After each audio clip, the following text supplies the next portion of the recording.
Grupo de Economistas Asociados, el licenciado Guillermo Valdés, a quien hemos invitado para platicar pues de la estrategia de seguridad del actual gobierno. Guillermo, gracias por estar con nosotros. Buen día. Buen día, Alejandro. Al contrario, muchas gracias por la invitación y muy buenos días a la audiencia. Yo escribo hoy en el Heraldo que la 4T no puede contra el crimen. Los índices delictivos están altísimos y los últimos hechos lamentables que hemos visto, la ejecución del juez en Colima, el atentado contra el jefe de la policía de la Ciudad de México, la liberación de los implicados con el cártel Santa Rosa de Lima en Guanajuato. ¿Qué nos dicen todas estas señales, Guillermo? Mira, pues yo coincido con tu tesis. Creo que el gobierno no le ha podido encontrar una política y una estrategia eficaces para reducir la inseguridad y bajar la violencia. Y creo que esto no quiere decir que no estén haciendo nada. O sea, de hecho, sí, el gobierno, supimos de los operativos en Guanajuato, fallidos terriblemente porque luego soltaron a las familiares del Marro, del cártel de Santa Rosa de Lima, en fin. Pero el problema de fondo creo es que eh, están partiendo de una serie de supuestos que no operan para bajar la cantidad de delitos y todo el número de asesinatos. O sea, me refiero a que el presidente López Obrador está prácticamente equiparando que la política social es igual a política de seguridad. Él ha insistido desde el principio que él va a ir a las causas de la inseguridad y de la delincuencia, y que esas causas son básicamente la pobreza, y aunque la pobreza y la falta de oportunidades de muchos jóvenes es un factor que propicia o que puede ayudar a que jóvenes se vuelvan delincuentes, no hay una relación directa entre pobreza e inseguridad, porque si eso fuera cierto, pues 60 millones de mexicanos serían delincuentes, lo cual no es cierto. O sea, eso de no se puede criminalizar la pobreza y no se puede creer que la inseguridad se resuelve con una política social, se requiere una política de seguridad. Y digo, evidentemente todo lo que sea mejorar las condiciones de vida de la población más pobre, marginada, excluida, en especial de los jóvenes, ayuda, pero no necesariamente nos garantiza que vamos a resolver el problema de la seguridad.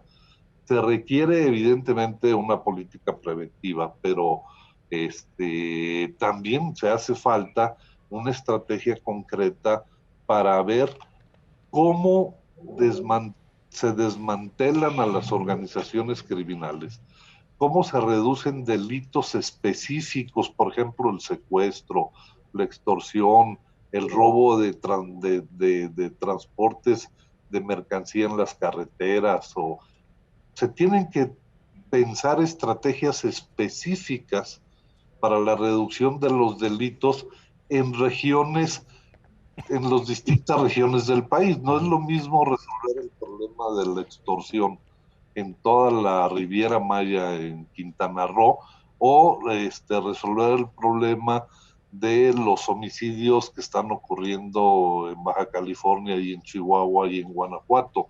Tampoco es lo mismo combatir el huachicol por donde cruzan los ductos de Pemex que la violencia contra las mujeres. O sea, son realidades complejas cada una, y para cada una necesitamos estrategias diferenciadas.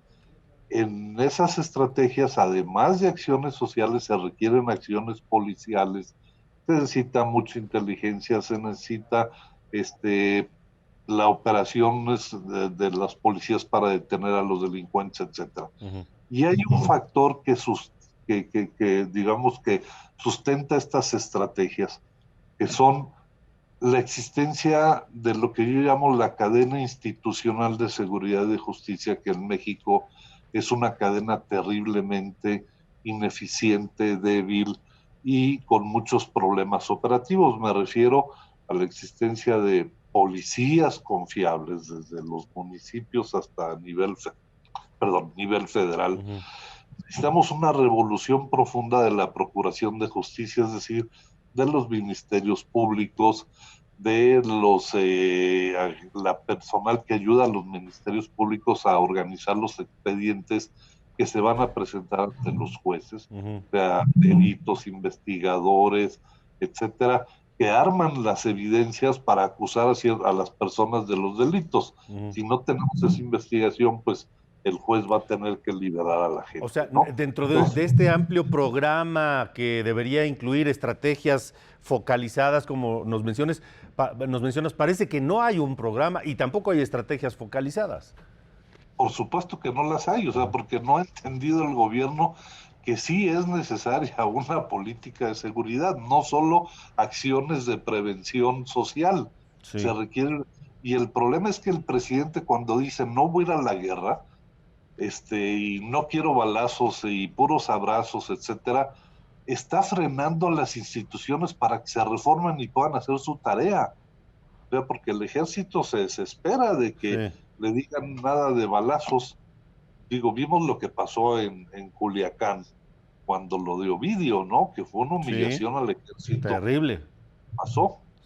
Entonces, el gobierno está actuando, ya sea por, básicamente, digamos, pensando que la política social y la presencia de la Guardia Nacional y del Ejército desplegado en el territorio nacional va a ser, o sea, que es decir, la presencia disuasiva Ujú. va a ser suficiente para impedir la comisión de delitos y ya lo estamos viendo que no. O sea, no es suficiente que tengas una Guardia Nacional y la despliegues por el territorio. Necesitas que además que esa guardia ponga en práctica estrategias específicas contra delitos específicos en regiones Ujú. diferentes del país. Eso es lo que Porque, hace falta. porque, o sea, veamos el mensaje, Guillermo. Le Sí, pegan al que me juzga, al juez de Colima, y así le es. pegan al que me atrapa, al jefe de la policía de la Ciudad de México. Ese es el mensaje, ¿no? Es terrible, así es. Pero fíjate, el problema no es, en el caso del cártel de Jalisco Nueva Generación, el problema no es ahorita reciente, claro que es muy, muy mala la señal que están dando, si no los atacan, porque al cártel Jalisco Nueva Generación es un cártel especialmente salvaje, y salvaje me refiero en el sentido de que no le tiene miedo a enfrentar y atacar directamente al Estado, cosa, por ejemplo, que el cártel de Ujú. Sinaloa ha sido muy, Bueno, recordemos que este en mismo eso. cártel Jalisco derribó un helicóptero de la Marina en Guadalajara o en la zona En metropolitana. Jalisco, en el En sur de Jalisco, Jalisco, sí. a eso iba. Ajá.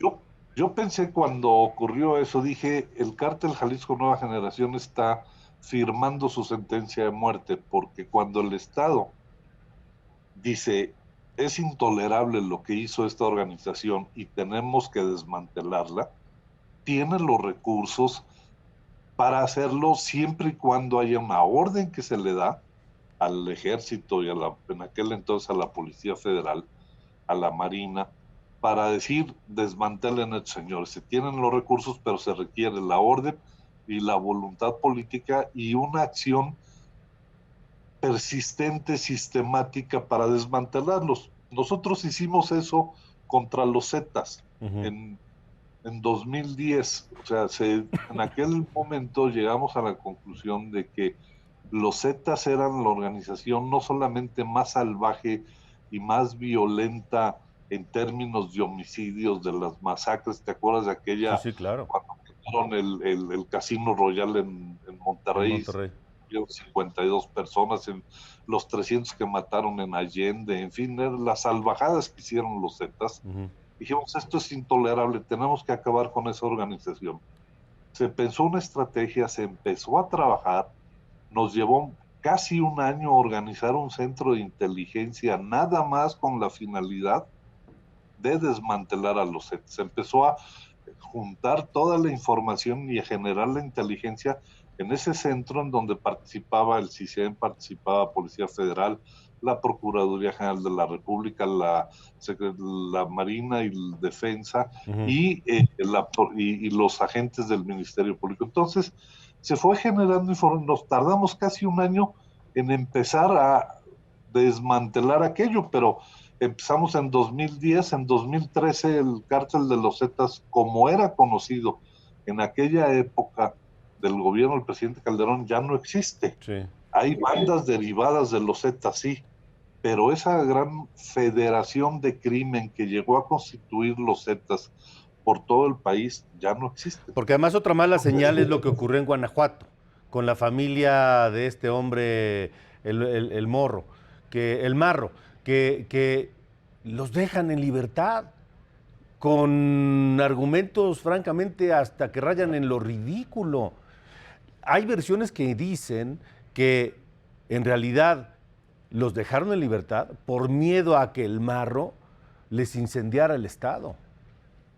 Así es, mira, y además lo que te revela es que no hay esa estrategia, o sea, el gobierno federal empezó desde el año pasado, en enero, a combatir el huachicol, eso nos dijo. Hicieron un despliegue terrible en aquel entonces el ejército, porque todavía no había Guardia Nacional, de lo que había de Policía Federal, etcétera. Y eso fue hace un año y medio. Ahora, un año y medio, hacen un operativo contra el cártel Santa Rosa de Lima y no tienen un expediente abierto, no tienen pruebas para poner en la cárcel a las personas que detuvieron, y además lo hicieron sin orden de arresto. Entonces, es que tenemos unas instituciones a veces de broma. Sí. O sea, ¿cómo es posible que estén haciendo esos errores? Guillermo, déjame preguntarte por último, tú dirigiste el CISEN, tan condenado en este gobierno, pero la inteligencia, el órgano de inteligencia de este gobierno advirtió del atentado contra Omar García Harfuch. Es decir, la inteligencia no falló, hizo su trabajo, advirtió de esto. Lo que falló, lo que debió haber seguido es haber frustrado el atentado, haber evitado el atentado, ¿no? Coincido contigo, Edien. La tarea de la inteligencia es poner elementos para las mejores decisiones. Aquí se generaron los elementos de decisión, pero nunca se decidió nada. Sí. Es terrible, ¿no? Terrible, terrible. Pues Guillermo, muchas gracias por habernos tomado la llamada. Seguramente este tema seguirá dando de qué hablar y nos mantendremos en contacto. Al contrario, muchas gracias a ti, Alejandro. Que tengan muy buen día. Igualmente, gracias, el licenciado Guillermo Valdés.